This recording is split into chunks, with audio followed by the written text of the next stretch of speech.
Hello people. चलिए जी, कल एक मैंने वीडियो डाला था रोटेशन 3D मोशन का फर्स्ट लेक्चर, जो आपके कमेंट्स और आपके डीएम से मुझे पता चला कि बहुत ज़्यादा पसंद आया आपको। Thank you so much. लेकिन अभी मैं आपको एक बात बोल रहा हूँ, इस सीरीज़ को पूरा एंड तक देखना, असली फ़ायदा तभी होएगा। आज जो हम कॉन्सेप्ट्स करेंगे वो पिछले वाले से लिंक्ड हैं, तो अगर आप फर्स्ट टाइम देख रहे हो तो पिछला वीडियो ज़रूर देखना। हालांकि इंडिपेंडेंटली भी आपको समझ आ जाएगा, लेकिन अगर आप पिछला देखोगे तो रिलेट ज़्यादा अच्छे से होगा। अब इसमें मैं पहले एक बेसिक कॉन्सेप्ट से स्टार्ट करता हूँ। लास्ट टाइम मैंने आपको ये शीट दिखाई थी, एक रेक्टेंगुलर शीट, और इस रेक्टेंगुलर शीट को हमने इस डायगोनल के अबाउट ओमेगा से रोटेट किया था। एंड हमने ये देखा था कि इसमें जो एंगुलर मोमेंटम आता है वो एंगुलर वेलोसिटी के पैरेलल नहीं आता है।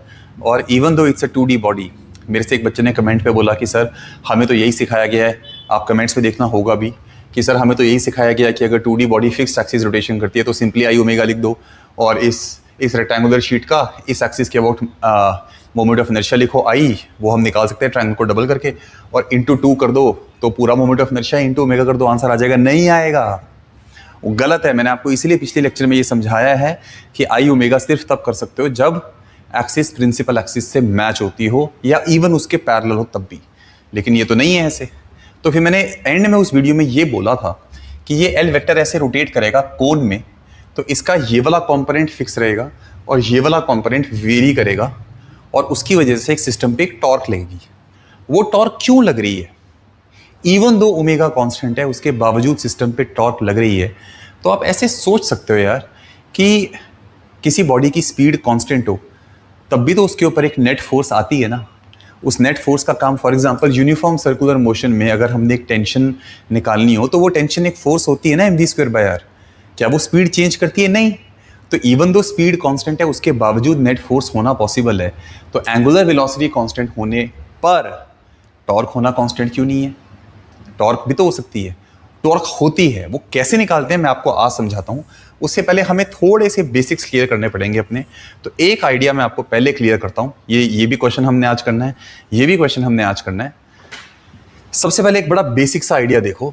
बेसिक आइडिया ये होता है कि अगर आपके पास कोई भी एक वेक्टर है, एनी वन वेक्टर, अब ये वेक्टर मैग्नीट्यूड में तो कांस्टेंट है, लेकिन ये सिर्फ रोटेट कर रहा है किसी एंगुलर वेलोसिटी ओमेगा से। याद रहे, वेक्टर का मैग्नीट्यूड कांस्टेंट है। कोई भी वेक्टर हो सकता है। ये वेक्टर एंगुलर मोमेंटम का भी हो सकता है, वेलोसिटी का भी हो सकता है, फोर्स का भी हो सकता है, किसी भी चीज़ का हो सकता है। मैग्नीट्यूड कांस्टेंट है, लेकिन ये सिर्फ वेक्टर रोटेट कर रहा है। तो अगर मेरे को इस वेक्टर का रेट ऑफ चेंज निकालना हो तो dt टाइम, अगर हम एक छोटा सा टाइम dt ले लें तो dt टाइम में ये वेक्टर यहाँ से यहाँ आ जाएगा। अब इसका मैग्नीट्यूड तो चेंज हुआ नहीं, चेंज सिर्फ क्या हुई, इसकी डायरेक्शन चेंज हुई। तो मान लो कि ये जो छोटा सा एंगल टर्न हुआ है, ये एंगल d थीटा है। इस वेक्टर की लेंथ मान लो a है। अभी इसको मैं अगर a इनिशियल कह दूं तो ये हो जाएगा a फाइनल, लेकिन दोनों की लेंथ कितनी है? a ही है। तो आपको याद होगा ट्रायंगल लॉ से, अगर आप इन दोनों को adjacent sides of a parallelogram मान लो तो बीच का डायगोनल इनका सम होता है, और दूसरा डायगोनल ये वेक्टर जो छोटा सा है, ये इसका चेंज इन वेक्टर है dA, differential of a vector, ना कि dA का वेक्टर। तो डिफरेंशियल ऑफ a वेक्टर है ये। अब मेरे को अगर ये वेक्टर का मॉड निकालना है, इस वेक्टर की लेंथ, तो आपको पता है कि अगर ये सर्कल की आर्क मान लूं मैं, से रेडियस r है और एंगल d थीटा है, तो ये सिंपली कितना आ जाएगा? AD theta. ये इस वेक्टर का चेंज है। तो अगर मेरे से इस वेक्टर का रेट ऑफ चेंज पूछा जाए, इस वेक्टर के मॉड का रेट ऑफ चेंज पूछा जाए, वेक्टर के चेंज के मॉड का, तो वो हो जाएगा a into D theta by D T. और बच्चों, as you know, D theta by D T is nothing but the rate at विच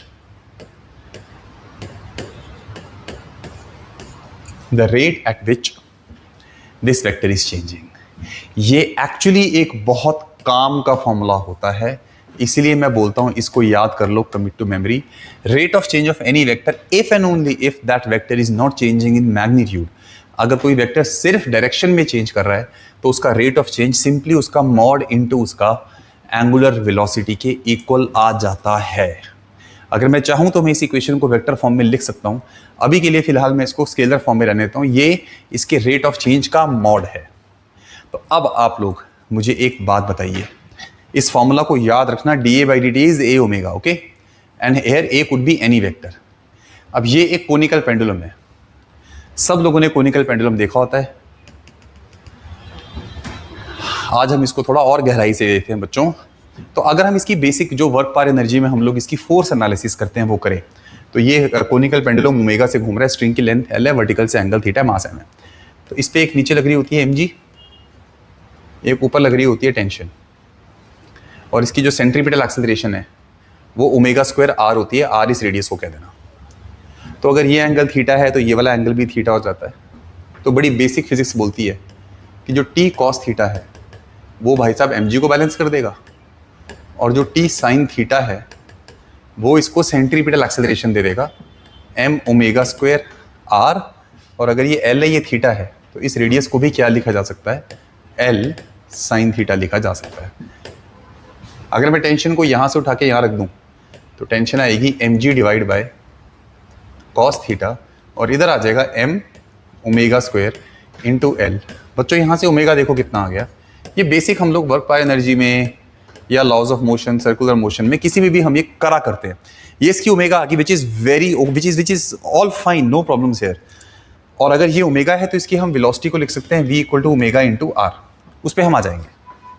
अब मजे की बात पता क्या है यार, ये तो पॉइंट मास है, उसके बावजूद अगर आप इसकी एंगुलर वेलोसिटी का वेक्टर देखोगे वो ऊपर की तरफ आएगा, एंगुलर वेलोसिटी का वेक्टर ऊपर की तरफ आएगा। लेकिन अगर P पॉइंट के अबाउट मैं आपसे पूछूं कि इस बॉडी का एंगुलर मोमेंटम किस तरफ है, तो देखो वेलोसिटी इसकी आउटवर्ड आएगी, सर्कल में घूम रहा है ना ऐसे ऐसे, तो वेलोसिटी आउटवर्ड आएगी, और P पॉइंट से R वेक्टर ऐसे आएगा, और एंगुलर मोमेंटम होता है m r क्रॉस v। तो angular momentum r cross v करोगे वो इस वेक्टर के परपेंडिकुलर चला जाएगा ऐसे। ये मेरे बच्चों इसका l वेक्टर है, और अगर ये एंगल थीटा है ना तो ये एंगल भी कितना है, theta, theta 90 minus theta, theta. अब मजे की बात ये है कि जो r वेक्टर है और जो इसका वेलोसिटी वेक्टर है वो हमेशा आपस में परपेंडिकुलर रहेंगे, क्योंकि कोनिकल पेंडुलम में कोई भी पॉइंट ऐसा नहीं होता जो दूसरे पॉइंट से हटके हो। तो अगर r वेक्टर और v वेक्टर यहाँ परपेंडिकुलर हैं तो वो हमेशा परपेंडिकुलर है।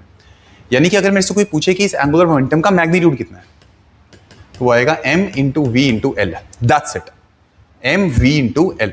वेलोसिटी बाहर की तरफ है, l अंदर इस प्लेन में है, तो वो दोनों आपस में ना परपेंडिकुलर है, याद रहे।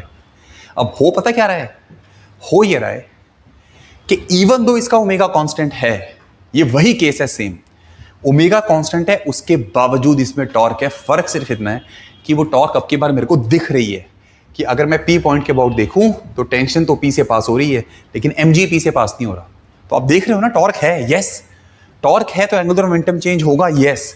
फर्क सिर्फ इतना है कि ये वो केस है जिसमें एंगुलर मोमेंटम मैग्नीट्यूड में चेंज नहीं कर रहा है।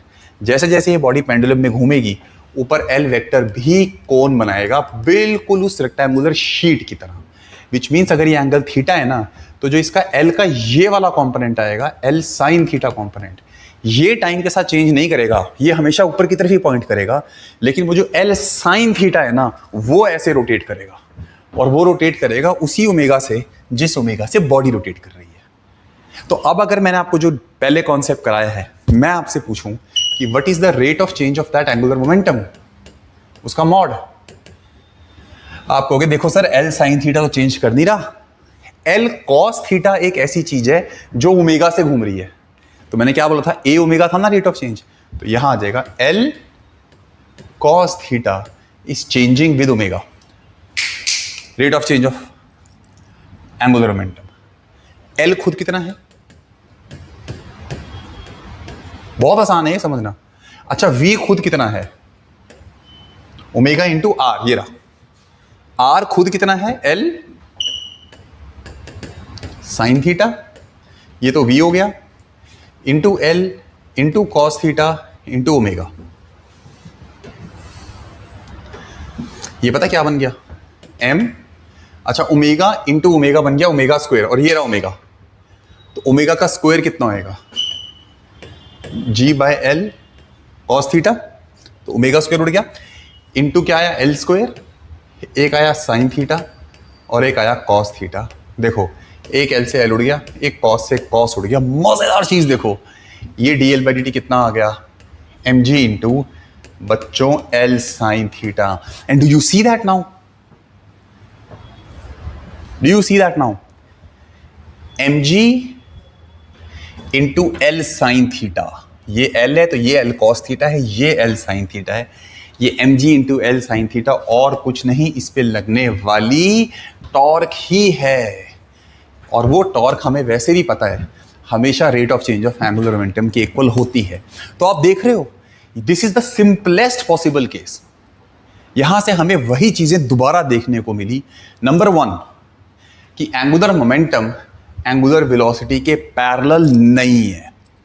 And number two, even though omega is constant, still there is a torque acting on the system. ऐसा होता है। और अगर अब इन सारे फंडोस को मैं यहां लगाऊं तो यही मैं पिछली वीडियो की एंड में समझा रहा था कि एल वेक्टर और ओमेगा वेक्टर के बीच का जो ये एंगल लिखा था ना मैंने, ये था tan inverse a by B minus tan inverse b by A. अगर मैं इस एंगल को कुछ अल्फा कह दूं तो ये जो एंगुलर मोमेंटम है ना बेटा, इसका कॉस अल्फा चेंज नहीं करेगा। चेंज कौन करेगा? इसका साइन अल्फा कंपोनेंट। और वो किस रेट से चेंज करेगा? ओमेगा से। तो ये इसका rate of change of angular momentum आ जाएगा। तो आपको टॉर्क निकालनी है अगर, और कोई तरीका नहीं है, वो टॉर्क यहीं से निकलेगी। ऑब्वियसली ये आंसर कोई छोटा मोटा नहीं होगा, क्योंकि साइन अल्फा खुद बी और ए की टर्म्स में आएगा, सड़ा हुआ सा।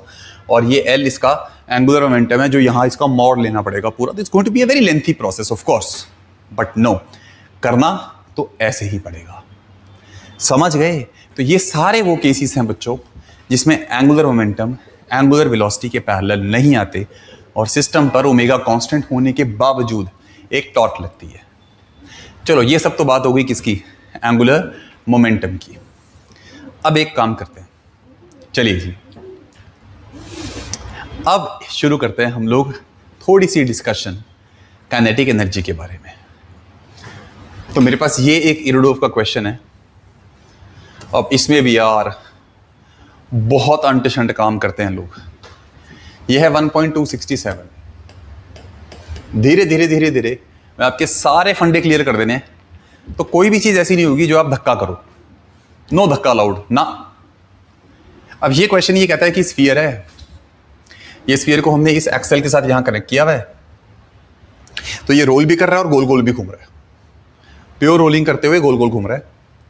इसका मास m गिवन है, अपना रेडियस इसका r गिवन है, और जो इसका कॉन्टैक्ट पॉइंट सर्कल में मूव कर रहा है उसका रेडियस कैपिटल R गिवन है। तो जाहिर सी बात है कि ये भी डिस्टेंस कैपिटल R ही होएगा, और सर्कल जो है सेंटर का सर्कल भी R रेडियस में ही होएगा।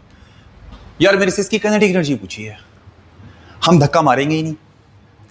हम ये सोचेंगे कि भाई सबसे पहले तो ये बताओ इस बॉडी के पास भी कौन कौन सी ओमेगा है। आप कहोगे यार एक तो ये प्योर रोलिंग कर रहा है, एक तो वो ओमेगा है, वो ऐसे है, ये इसे मैं ओमेगा 1 कह देता हूं। ये पता कितनी है? सोचो, प्योर रोलिंग में v equal to omega r होता है ना। हमें सेंटर की वेलोसिटी v गिवन है, इस क्वेश्चन में सेंटर की वेलोसिटी v गिवन थी, तो v equal to omega into r करोगे तो ओमेगा कितना आ जाएगा? v by r। एक तो ये ओमेगा गिवन है, ये लेफ्ट की तरफ है, और एक ये ऐसे घूम रहा है, ऐसे। इसकी ओरिएंटेशन चेंज हो रही है, यहां था, यहां से घूमते घूमते यहां चला गया, तो ये पूरा का पूरा ऐसे इस एक्सिस के अबाउट भी रोटेट कर रहा है। अच्छी बात है। तो एक इस एक्सिस के अबाउट रोटेशन है, ये वो ओमेगा 2 कह देता हूं मैं, वो बाय द वे ऊपर की तरफ है।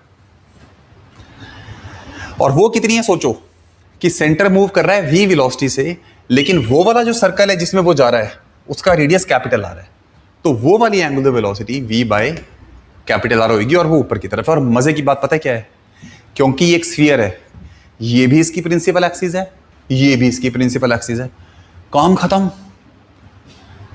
धक्का नहीं लगाना यार, आपको काइनेटिक एनर्जी चाहिए, मैं एक लाइन में लिख देता हूं। लो, अगर आपने फर्स्ट लेक्चर देखा हो, काइनेटिक एनर्जी होती है half m VCM square plus अंदर आती है तीन terms, half IX omega x square, IY omega y square, IZ omega z square. यहां दो ही ओमेगा है। और मजे की चीज ये, क्योंकि ये स्फीयर है तो स्फीयर की इस एक्सिस के अबाउट भी मोमेंट ऑफ इनर्शिया 2/5 mr² है, इस एक्सिस के अबाउट भी मोमेंट ऑफ इनर्शिया 2/5 mr² है। तो काइनेटिक एनर्जी कितनी आएगी? Half Ix 2/5 mr² omega x² plus half Iy omega y²। लो सिंप्लीफाई करो, आंसर आ जाना है, खत्म। एक लाइन का क्वेश्चन है ये। अब इसमें कोई सुपर पोजिशन नहीं लगानी, माफ कर दो भाई, कि ऐसे मान लो कि ऐसे ऐसे घूम रहा है, फिर इसमें ये वाला मोशन सुपर इंपोज कर दो, या ये ऐसे घूम रहा है इसमें ये वाला मोशन सुपर इंपोज, कुछ नहीं करना आपने। चुपचाप ओमेगा आइडेंटिफाई करो, प्रिंसिपल एक्सिस के लॉन्ग उसके कंपोनेंट्स लो, फॉर्मूला लगाओ, काम खत्म। कोई भी क्वेश्चन आ जाए, कोई भी इससे हो जाएगा। ये इस पूरे स्फीयर की क्या है रे बाबा? Kinetic energy. मेरे से किसी ने पूछा था कि सर एक ऐसा क्वेश्चन कराओ जिसमें सेंटर ऑफ मास से एक्सिस पास ना होती हो। ये लो, इसमें सेंटर ऑफ मास खुद भी मूव कर रही है, वाली टर्म ऐड हो गई। अब मुझे आप ये बताओ, वैसे तो इरडोव ने नहीं पूछा, मैं पूछता हूं कि आप इसका इस पॉइंट के अबाउट एंगुलर मोमेंटम नहीं निकाल सकते? आप बताओ, अगर इस स्फीयर का ओ के अबाउट एंगुलर मोमेंटम निकालने को बोले कोई, first term MRCM cross VCM आ जानी है, दूसरी टर्म I1 ओमेगा 1 वेक्टर में, I2 ओमेगा 2 वेक्टर में, काम खत्म, निकाल लो एंगुलर मोमेंटम। इतनी सी तो बात होती है। ऑलराइट, ये थी कहानी किसकी? काइनेटिक एनर्जी की। धीरे धीरे हम लोग चीज़ों को समझ रहे हैं। अगली बार और मज़ेदार एग्जांपल्स लेके आएंगे, समझेंगे और इस चैप्टर को निचोड़ देंगे। Thank you people.